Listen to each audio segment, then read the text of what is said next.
Cette vidéo, nous allons analyser de façon plus approfondie en prenant un exemple. Donc là, nous prenons l'exemple d'un panneau solaire Thaleson. Voilà. Dans les vidéos précédentes, nous avons parlé des différentes caractéristiques d'un panneau solaire. Donc nous avons vu les données, on va dire quoi, les données générales d'un panneau solaire. Nous avons vu dans la vidéo précédente aussi les caractéristiques électriques d'un panneau solaire, dont nous avons un peu essayé de détailler tous les éléments qui sont sur ce panneau solaire. Et là, nous allons voir la dernière partie qui est non négligeable aussi. C'est, voilà, on va appeler ça les caractéristiques mécaniques d'un panneau solaire. Donc là, si se trouve où, là, c'est les caractéristiques de température. Dans les caractéristiques mécaniques d'un panneau solaire. Donc voilà un peu ça. Donc vous aurez voilà les dimensions du module. Voilà, dimension du module 1722 mm fois 1134 fois 30 qui est les 30 mm qui est l'épaisseur quoi. Bon là c'est les données dans certainement dans les histoires de pouces pour les Américains là quoi. Mais nous on va utiliser les unités francophones en millimètres, quoi. Donc, 1722 pour la longueur du panneau, 1134 pour la largeur et 30 pour l'épaisseur. Donc, il faut savoir qu'un panneau solaire, c'est des verres qui recouvrent les cellules, mais tout ça est encadré dans on va dire, des structures métalliques pour la protéger, quoi. Donc, vous avez les dimensions qu'il faut vraiment connaître. Lors du calpinage, c'est très, très important. Et après, vous avez quoi? On va dire quoi? Qu'est-ce qu'il faut encore dire là? Vous avez le poids. Voilà, vous avez le poids. C'est non négligeable. Vous avez, on va dire quoi, après le poids, vous avez 2 millimètres. Voilà, la glace. Ça veut dire quoi? L'épaisseur, les cellules sont recouvertes d'une structure en verre, quoi, la glace. Donc, c'est 2 millimètres d'épaisseur.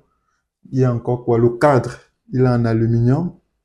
Le cadre, il est en aluminium. Vous avez les box de jonction. Voilà, derrière les panneaux solaires, ils sont 3 diodes bypass. Quand il y a un problème, ils peuvent intervenir. Et là, vous avez le IP68. Donc, le IP68, c'est le type de protection. Ça veut dire qu'il est soumis aux aléas climatiques. Vous pouvez taper IP68 sur Internet et vous allez voir que ça veut dire que ce panneau peut rester dehors. Il peut être soumis à la pluie, à certaines conditions climatiques très, très, très horribles, quoi. Donc, c'est un peu ça qu'il faut connaître. Et puis, vous avez, par exemple, ici, les câbles mâles et femelles des panneaux solaires sont de 4 millimètres. Donc 4 millimètres. Donc voilà un peu ce qu'il faut connaître. Après ici, bon là, ici c'est un peu les courbes. Vous avez l'influence de l'irradiation sur le courant et sur la puissance.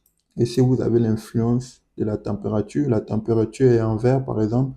Lorsqu'elle est très élevée, la température est très élevée, vous voyez que le courant, je ne vois pas bien, mais la courbe verte doit être en bas, quoi. Donc ça influence vraiment. Voilà. Par exemple, là, on a en bleu 75 degrés pour la température. Donc, lorsque la température est très, très élevée, bon, là, je ne vois pas bien, mais normalement, lorsque la température est très élevée, la courbe bleue doit être dessus pour dire on a une légère augmentation pour le panneau, pour le courant. Mais pour les autres éléments comme la tension, nous aurons vraiment d'autres types de résultats, quoi. Donc, voilà un peu. Ici aussi, vous avez par exemple les dimensions. Bon, ici, ça m'aide vraiment lorsqu'on veut dessiner les structures, quoi. Donc, voilà tout ce qu'il y a à savoir sur un panneau solaire. Donc, voilà le panneau solaire que nous avons pris en compte pour effectuer notre exposé. Voilà, donc là, je vous ai résumé de façon générale tout ce qu'il y a à savoir sur un panneau solaire. Ce sont des données très, très importantes à analyser et à bien décrypter, à bien comprendre pour comprendre et savoir exploiter les éléments, les fiches techniques pour tous nos panneaux solaires, quoi. Ça aide pour les fiches de calcul lors des dimensionnements, pour toutes les installations solaires en bureau d'études. Donc, de façon résumée, nous avons vu les différents éléments à savoir pour un panneau solaire. toute fiche que contiennent toute fiche des panneaux solaires, quoi. Donc, les données du fabricant, les caractéristiques électriques et les caractéristiques mécaniques. Et nous avons vu que tout ça ont été effectués dans les conditions de STC, donc qui sont les conditions de laboratoire. C'est une façon de normaliser de façon internationale que pour que, par exemple, si au Gabon, bon, en Afrique de façon générale, au Burkina, par exemple, on fabrique aussi des panneaux solaires. Il y a bien d'autres pays, au Burkina Faso, par exemple, les panneaux qui sont à fabriquer là-bas, bien qu'ils ne soient pas en contact avec les gens, par exemple, qui sont en Chine, en Europe, aux États-Unis, pour que ces panneaux puissent être commercialisés, ils doivent respecter une certaine normalisation, quoi. Donc, c'est ce qu'on appelle les STC. Ce sont des conditions normalisées, mais qui ne sont pas vraiment les conditions réelles, quoi. C'est juste des conditions de laboratoire qui nous permettent, pour les mêmes conditions de travail, d'avoir pas les mêmes résultats, mais pour avoir des résultats sur lesquels on va analyser la performance, quoi. Donc voilà, c'est l'irradiation qui est à 1000 watts. On sait que c'est souvent jamais 1000 watts, souvent c'est moins, souvent c'est plus. Par exemple, dans des régions, par exemple, du Golfe, comme le Qatar, Dubaï, là-bas, nous avons des irradiations plus élevées. Donc, dans les régions, par exemple, froides, comme par exemple le nord de la Russie, vers l'Antarctique là-bas, vous avez aussi d'autres types d'irradiation. Et en Afrique équatoriale, par exemple, vous avez aussi un certain type d'irradiation, quoi. Donc, les 1000, c'est juste une façon de normaliser pour que celui qui est en Russie, celui qui est en Chine, celui qui est en Afrique fasse les conditions, ces tests dans les mêmes conditions pour qu'on ait analysé les mêmes éléments. Donc, la température également à 25, un panneau solaire à l'extérieur n'est jamais à 25 degrés. Donc, voilà, vous avez aussi le coefficient air mass. Ce sera très très bien de taper toutes ces choses sur Internet pour avoir une idée aussi, quoi. Donc là, la chaîne, c'est pour vous initier, expliquer un peu certains éléments techniques. Donc, mais vous devez aussi faire le travail. Bon, maintenant, ce panneau solaire, ils ne m'ont pas payé, hein. C'est pas la pub. Moi, ma chaîne vient d'être créée. Je suis en train de, en même temps, m'entraîner à bien parler et expliquer les choses parce que je prépare une formation pour mettre sur les réseaux, sur la plateforme Udemy.